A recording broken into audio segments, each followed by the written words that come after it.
खासदार जनाब संजय राऊत यांनी परत एकदा सकाळी सकाळी गांजा ओढून पत्रकार परिषद घेतली आहे। सातत्यानं भारतीय जनता पार्टीबद्दल खोटं बोलणं, भारतीय जनता पार्टीवर खोटे आरोप करणं हा संजय राऊत यांचा धंदा झालाय। आणि आज तर संजय राऊत हे उभाटा गटाचे प्रवक्ते होते का पवार कुटुंबियाचे प्रवक्ते होते का काँग्रेसचे प्रवक्ते होते असा प्रश्न पडावा, अशा पद्धतीची पत्रकार परिषद संजय राऊतांनी घेतली। सातत्यानं नको तिथं नाक खुपसणं, नको त्या गोष्टीवर बोलणं हा संजय राऊत यांचा बावळट धंदा झालेला आहे। हा बावळटपणा सातत्यानं ते करतायत। माझा संजय राऊत यांना सवाल आहे की आपण उभाटा गटाचे प्रवक्ते आहात, शरद पवार साहेबांचे प्रवक्ते आहात, काँग्रेसचे प्रवक्ते आहात का डाव्या आघाडीचे प्रवक्ते आहात, हे आधी सिद्ध करा आणि मग अशा पद्धतीची बावळट बडबड करा। एवढंच मला संजय राऊतांना या निमित्ताने सांगायचं आहे।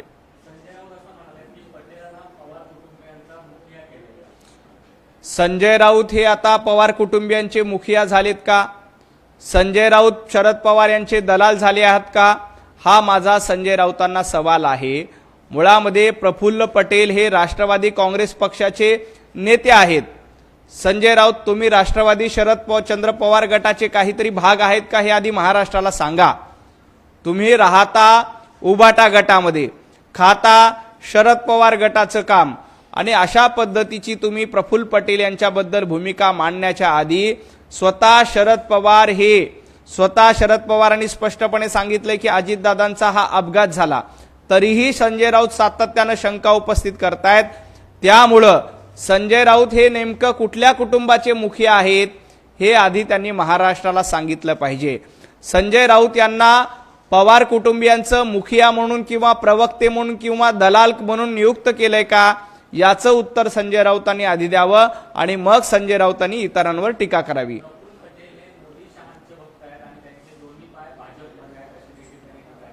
प्रफुल्ल पटेल यांचे पाय कुठे आहेत हे सांगण्याच्या भानगडीमध्ये संजय राऊतांनी पडू नये। संजय राऊत यांचे दोन पाय राष्ट्रवादीमध्ये आहेत, संजय राऊत यांचे हात काँग्रेसमध्ये आहेत, संजय राऊत यांचं डोकं तरी उभाटा गटामध्ये आहे का, हा माझा सवाल आहे। सातत्यानं वेगवेगळ्या भूमिका घेणं हे संजय राऊतांचं काम झालंय। त्यामुळं किमान डोकं तरी उभाटा गटामध्ये संजय राऊतांनी शिल्लक ठेवलं की आपलं डोकं हे डाव्यांच्या बाजूला नेऊन ठेवलंय हे संजय राऊतांनी एकदा महाराष्ट्राला सांगितलं पाहिजे। आपण स्वतःचे दोन पाय राष्ट्रवादीमध्ये, हात काँग्रेसमध्ये, डोकं डाव्यांकडे, उभाटा गटामध्ये काहीतरी शिल्लक ठेवा। सातत्यानं इतरांची दलाली करणं, सातत्यानं इतरांची प्रवक्तेगिरी करणं हे संजय राऊतांनी बंद केलं पाहिजे। प्रफुल्ल पटेल हे महाराष्ट्राला पटेल अशीच भूमिका घेत आहेत, परंतु जेव्हा शरद पवार साहेबांनी राष्ट्रवादी काँग्रेसची स्थापना केली होती तेव्हा तारिक अनवर कोण होते, PA संगमा कोण होते, अरुण गुजराती राष्ट्रवादी काँग्रेसचे महाराष्ट्रातले प्रदेशाध्यक्ष होते, तेव्हा त्यांनी पटेल अशीच भूमिका घेतली होती का वेगळी भूमिका घेतली होती, एकदा संजय राऊतांनी पत्रकार परिषद घेऊन सांगितलं पाहिजे। मुळामध्ये राष्ट्रवादी काँग्रेसची स्थापना कशासाठी झाली होती, तर सोनिया गांधींना पंतप्रधान पद नको, विदेशी व्यक्तीला पंतप्रधान पद नको, या भूमिकेतनं शरद पवार साहेबांनी राष्ट्रवादी काँग्रेसची स्थापना केली होती। हे संजय राऊत विसरले का ते जाणीवपूर्वक विसरण्याचा प्रयत्न करतायत? मुळामध्ये प्रफुल्ल पटेल यांची काही राष्ट्रवादीच्या अध्यक्षपदाची नियुक्ती झालेली नाही। सुनेत्राताई पवारच राष्ट्रवादी काँग्रेसचं नेतृत्व करणार आहेत आणि त्या खंबीर आहेत। राष्ट्रवादी काँग्रेस पक्षाची जेव्हा स्थापना झाली होती तेव्हा PA संगमा संस्थापक सदस्यांपैकी एक होते, तारिक अनवर एक होते आणि अरुण गुजराती सारखा माणूस म्हणजे ज्यांनी कधीही भेदभाव भाषिकवादाचा शरद पवार साहेबांनी केला नव्हता, अरुण गुजराती देखील राष्ट्रवादी काँग्रेस महाराष्ट्राचे अध्यक्ष होते। मग तुम्हाला पटेल या नावाला का आक्षेप घेत आहेत? संजय राऊत, थोडासा अभ्यास करा। तुमची मेमरी थोडीशी कमी झालेली असेल तर बुद्धीला ताण द्या। सामनाचे मागचे संपादकीय जेव्हा वंदनीय बाळासाहेब ठाकरे हयात होते तेव्हाचे संपादकीयाचं पुस्तक माझ्याकडे भेट आहे, तुम्ही विसरला असाल तर मी भेट तुम्हाला देतो, ते संपादकीय वाचा, तुमच्या डोक्यामध्ये प्रकाश पडेल.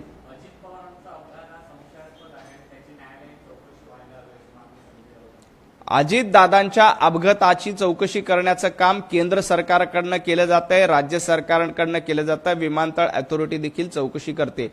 संजय राऊत यांचा आपल्या न्याय व्यवस्थेवर विश्वास नाहीये. संजय राऊत यांचा इथल्या चौकशी यंत्रणेवर विश्वास नाहीये. त्यामुळं संजय राऊत यांनी, मी काल देखील सांगितलं होतं की पाकिस्तान किंवा बांगलादेशची एक कमिटी निवडावी आणि त्या कमिटीला सांगावं की अजितदादांच्या अपघाताची चौकशी करावी किंवा आंतरराष्ट्रीय न्यायालयामध्ये संजय राऊतांनी याबद्दल धाव घ्यावी. मुळामध्ये शरद पवार साहेबांनी सांगितलंय की अजितदादांचा अपघात हा अपघात आहे, त्याच्यामध्ये राजकारण करण्याचा प्रयत्न करू नये. तरीही संजय राऊत जाणीवपूर्वक राजकारण करण्याचा प्रयत्न करतायत. माझं संजय राऊतांना आपल्या माध्यमातून आव्हान आहे, राऊत साहेब, तुमच्याकडे एक जरी पुरावा असेल ना, एक जरी पुरावा असेल तर तुम्ही कोर्टामध्ये धाव घ्या. तुम्ही त्या संदर्भातला पुरावा माध्यमांसमोर दाखवा. विनाकारण डोकं फिरल्यासारखं हवेमध्ये बडबड करू नका. तुमच्याकडे कागद असेल, तुमच्याकडे पुरावा असेल, तर सत्य असेल तर ते जनतेसमोर मांडा. लोकांनी सत्य स्वीकारलेलं आहे. सातत्यानं दिशाभूल करण्याचा कार्यक्रम संजय राऊत यांच्याकडनं केला जातोय. कृपया दिशाभूल करू नका. अपघाताची चौकशी होते, याच्यामध्ये काही काळबेळ असेल तर ते निश्चितपणे समोर येईल. कुणालाही सोडलं जाणार नाही. कारण अजितदादांच्या निधनामुळं महाराष्ट्राचं मोठं नुकसान झालंय. हा जर का घातपात असेल तर याच्यातला दूध का दूध आणि पाणी का पाणी चौकशीमधनं समोर येईल. परंतु मी सातत्यानं भ्रम पसरवण्याचं काम, आपल्याकडे पुरावा काहीच नाही आणि उठसूट बोलायचं, हा धंदा संजय राऊतांनी बंद केला पाहिजे.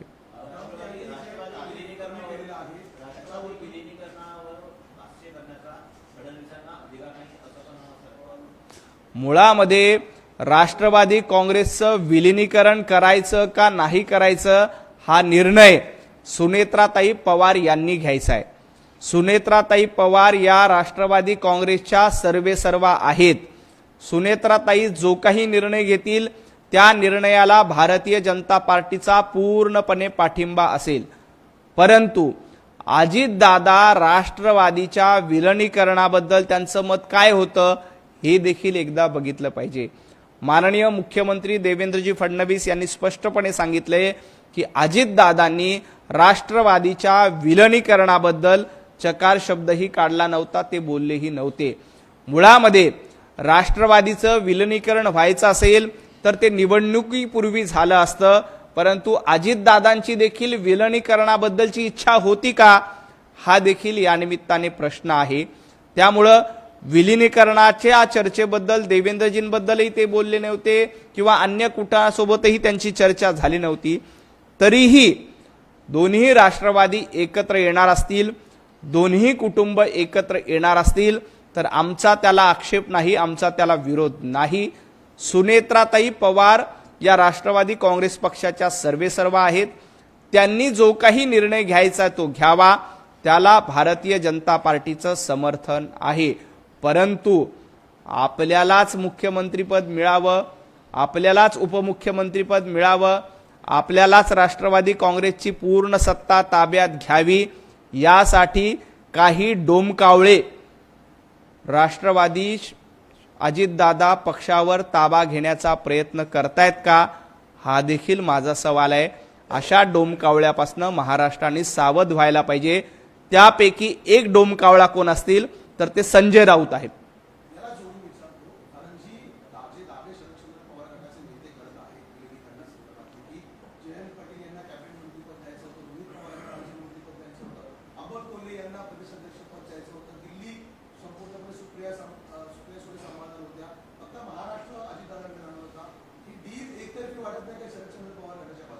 अशा पद्धतीची कुठलीही डील जाहीरपणे मीडियामध्येही चर्चेला नव्हती किंवा कुठल्या जाहीर बैठकीमध्येही चर्चेला आली नव्हती.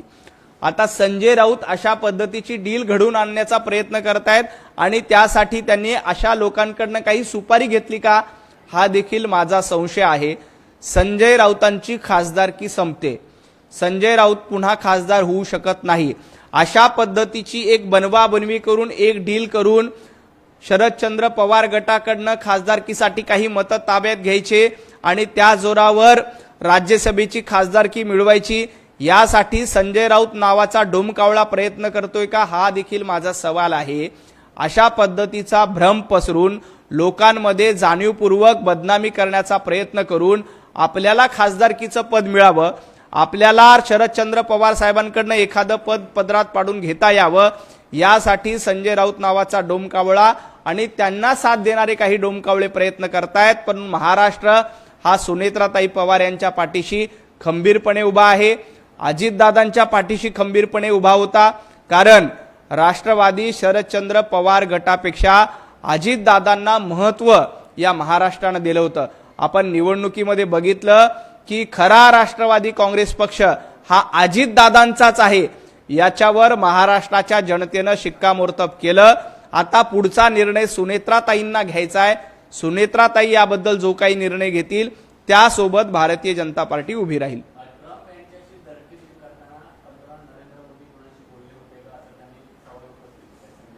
मुळामध्ये संजय राऊत यांनी भारत आणि अमेरिका या कराराबद्दल बोलू नये, त्यांनी बांगलादेश आणि पाकिस्तान यांच्या हितसंबंधाबद्दल जास्त बोलावं, कारण त्यांना बांगलादेशबद्दल प्रेम आहे, बांगलादेशी मुस्लिमांबद्दल प्रेम आहे, पाकिस्तानबद्दल प्रेम आहे। त्यामुळे पाकिस्तान बरोबर डील का झाली नाही म्हणून संजय राऊतांच्या पोटामध्ये जास्त दुखत असेल। अहो, भारत आणि अमेरिका या दोन्ही देशांचं नेतृत्व सक्षम आहे। पंतप्रधान नरेंद्र मोदीजींच्या नेतृत्वात जगभरामध्ये भारताचा डंका वाजवतोय। अमेरिकेसारखा चांगला साथीदार पंतप्रधान नरेंद्र मोदीजींच्या नेतृत्वामुळे पुन्हा एकदा आपल्यासोबत आलाय। खरं तर ही आनंदाची गोष्ट आहे, विजयाची गोष्ट आहे। असं असताना जाणीवपूर्वक आपल्या देशाला बदनाम करण्याचं काम संजय राऊतांकडनं केलं जातोय। तुम्ही भारताला बदनाम करतायत। संजय राऊत सातत्यानं राहुल गांधींची भाषा बोलतायत।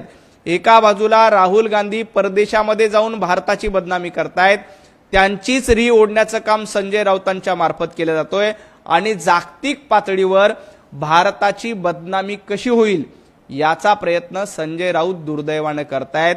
परंतु संजय राऊत लक्षात घ्या, 140 कोटी लोक तुमच्यावर थुंकल्याशिवाय राहणार नाहीत। तुम्ही जर का या देशाची बदनामी करणार असाल, तुम्ही या डीलच्या माध्यमातून पंतप्रधान नरेंद्र मोदीजींची बदनामी करणार असाल, तर महाराष्ट्र विधानसभेच्या निवडणुकीत, पंचायत समितीच्या निवडणुकीत आणि महापालिकेच्या निवडणुकीत तुमच्यावर थुंकलाय, आता देश तुमच्यावर थुंकेल।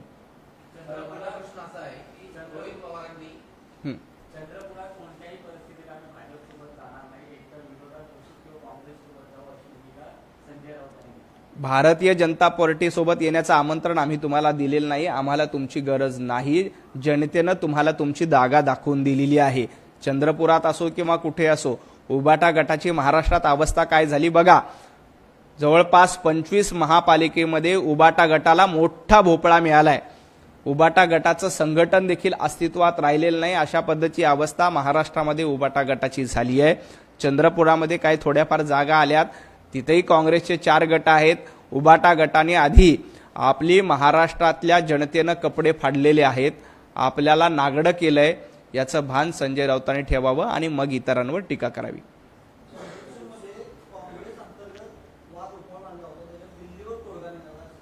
तोडगा निघालेला नाही, तोडगा निघणारही नाही। विजय वडेट्टीवार, प्रतिभाताई धानोरकर यांच्यामध्ये मतभेद कायम आहेत। चंद्रपूरच्या एका महापालिकेत काँग्रेसला कशीबशी सत्ता आली, ती देखील यांना टिकवता येत नाही, हे देखील महाराष्ट्रातील जनता बघते।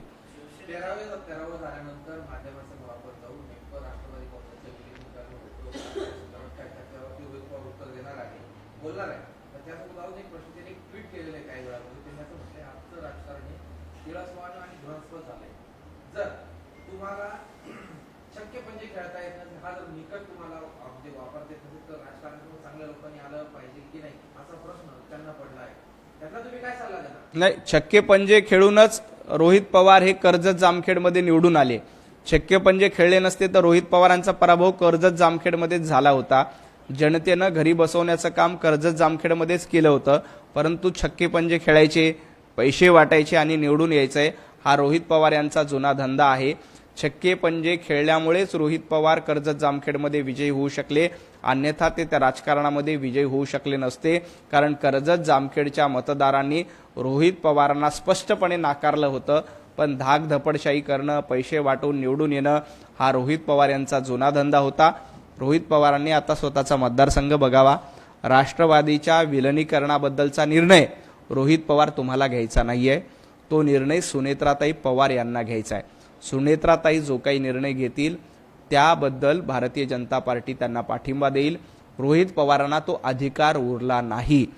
तो रोहित पवारांना अधिकार असता तर बारामतीमध्ये सुनेत्राताईंच्या विरोधामध्ये कशा पद्धतीनं तुम्ही रणनीती आखली होती आणि सुनेत्राताईंचा बारामतीमध्ये तुम्ही कशा पद्धतीनं पराभव केला होता. अजित पवारांना बारामती विधानसभेमध्ये पराभव करायचा यासाठी रोहित पवारांनी काय काय तयारी केली होती. अजित पवारांना बारामती विधानसभेलाच पाडायचं ही तयारी राष्ट्रवादी शरद पवार गटाने कशी केली होती हे देखील महाराष्ट्राने बघितलंय. तुम्ही अजितदादांना पराभूत करून त्यांचं राजकारण संपवण्याचा प्रयत्न एकेकाळी केला होता.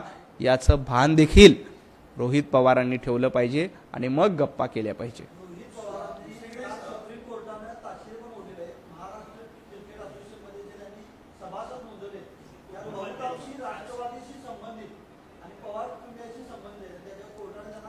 अशा पद्धतीनं रडीचा डाव करून धाक धपडशाही करून पैशाच्या जोरावर काही मेंबर घुसवण्याचा प्रयत्न जर केला असेल तर हे मेंबर टिकणार नाहीत.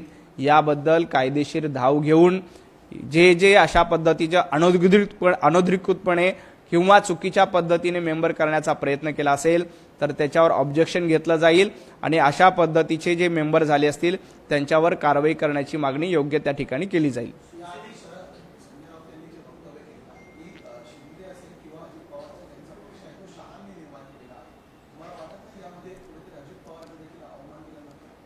अजितदादांनी स्वतःच्या कर्तृत्वावर महाराष्ट्रामध्ये आपला पक्षच राष्ट्रवादी आहे हे सिद्ध केलं, परंतु अजितदादांच्या कर्तृत्वाचा अपमान करून हा पक्ष अमितभाईंचा आहे, हा पक्ष आणखी कुणाचा तरी आहे असं सांगण्याचं काम संजय राऊत करतात.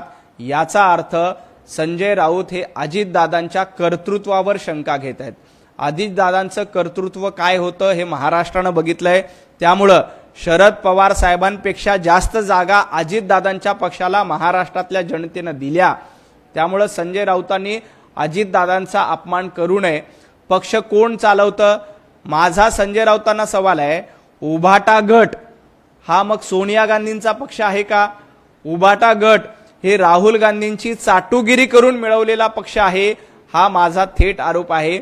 ज्या पद्धतीनं काँग्रेसचा अजेंडा पुढे रेटण्याचं काम संजय राऊतांच्या माध्यमातून केलं जात आहे, उद्धवजी ठाकरेंच्या माध्यमातून केलं जात आहे, आदित्य ठाकरेंच्या माध्यमातून केलं जात आहे, याचा अर्थ उभाटा गट हा सोनिया गांधींचा गट आहे आणि राहुल गांधींचा गट आहे.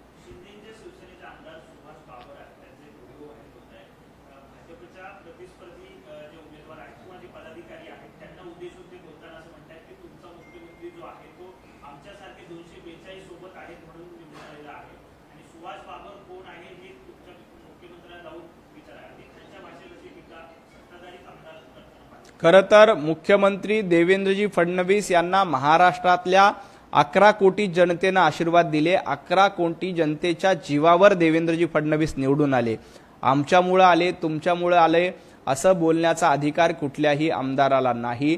मी तो व्हिडिओ बघितला नाही, व्हिडिओ बघून त्याबद्दलचं उत्तर देतो.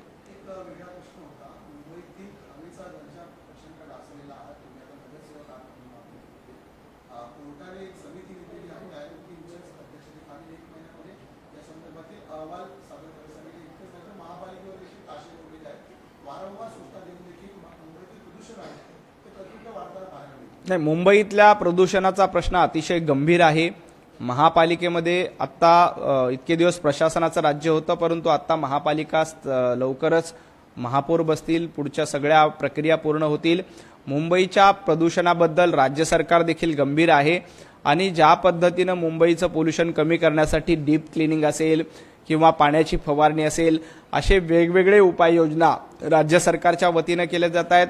महापालिका देखील येणाऱ्या काळामध्ये याबद्दलच्या उपाययोजना निश्चित करेल.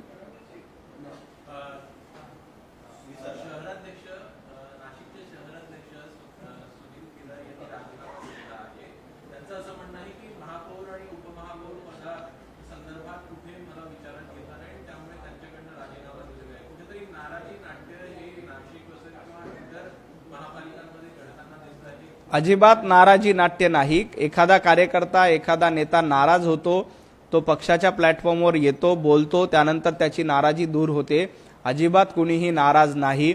एवढा मोठा पक्ष आहे, काही ठिकाणी एखाद्या कार्यकर्त्याच्या मनासारखं होत नाही, त्यावेळेला तो आपली भावना व्यक्त करणं साहजिक असतं। परंतु भारतीय जनता पार्टी शिस्तबद्ध पक्ष आहे। आमचे पक्षाचे नेते त्यांची योग्य ती दखल घेतील आणि ही नाराजी निश्चितपणे दूर होईल।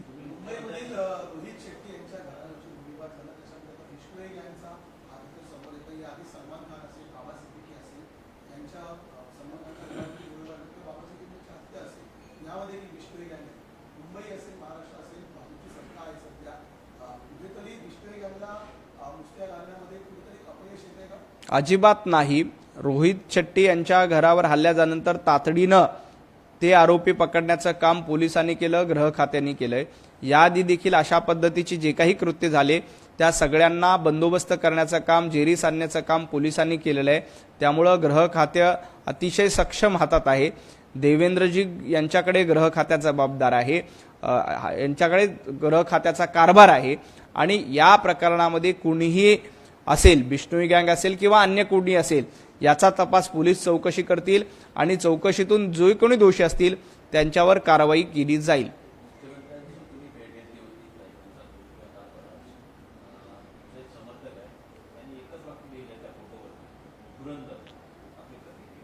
देवेंद्रजी फडणवीस हे महाराष्ट्राचे धुरंधर आहेत आणि उभाटा गटाचे लोक महाराष्ट्राचे दलिंदर आहेत, हे याआधी देखील मी सांगितलेलं आहे। देवाभाऊ हे सातत्यानं धुरंदरासारखं नेतृत्व करतायत। आपला पक्ष वाढवला, आपल्या मित्रांचा पक्ष वाढवला आणि जे रहमान डकेत महाराष्ट्रावर डाका टाळण्याचं काम करत होते, 2.5 वर्ष महाराष्ट्रामध्ये डाका टाकून लुटण्याचं काम रहमान डकेत सारख्या माणसाच्या माध्यमातून काही पक्ष जाणीवपूर्वक करत होते। मी त्यांचं नाव घेत नाही, पण 100 कोटी वसुली ही रहमान डकेतच्या कारभारासारखीच होती। ही 100 कोटी वसुली स्थगित करण्याचं काम धुरंधर असलेल्या देवाभाऊंच्या नेतृत्वात झालं। त्यामुळे देवाभाऊ धुरंधर आहेत, तर उभाटा गट हा दलिंदर आहे।